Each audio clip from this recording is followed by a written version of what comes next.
In today's video, I'm going to show you how to upload files to a shared Google Drive link.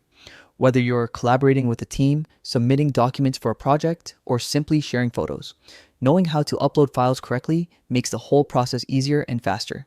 Let's get started. Begin by opening your web browser and navigating to Google Drive.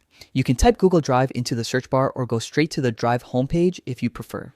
Once you arrive, make sure you're signed in with the correct Google account, especially if you switch between multiple accounts.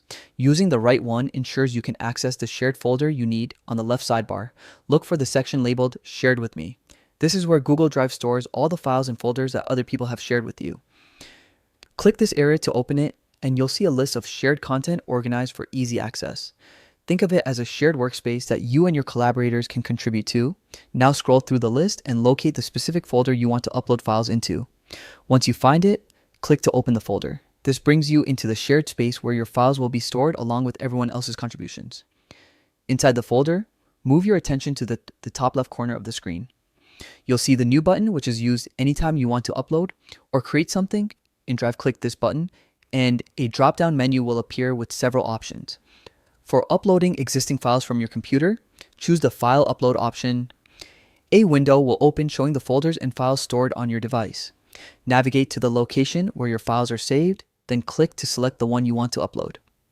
If you need to upload multiple files at once, hold the Control key on Windows or the Command key on a Mac while clicking each item. This lets you add several files in a single upload session. When you're finished selecting, press Open. Google Drive will begin uploading your files immediately. You'll see a small progress box appear in the bottom right corner of the screen, showing the status of each upload.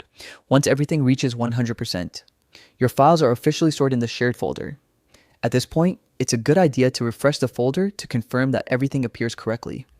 If something doesn't show up, or if you encounter restrictions, check the folder's sharing permissions or contact the person who owns the folder for help. And that's all there is to it. You've successfully uploaded files to a shared Google Drive link, making them instantly available to everyone who has access to that folder. I hope this tutorial helps make your collaboration process smoother. If you found it helpful, feel free to like and subscribe for more easy tech guides.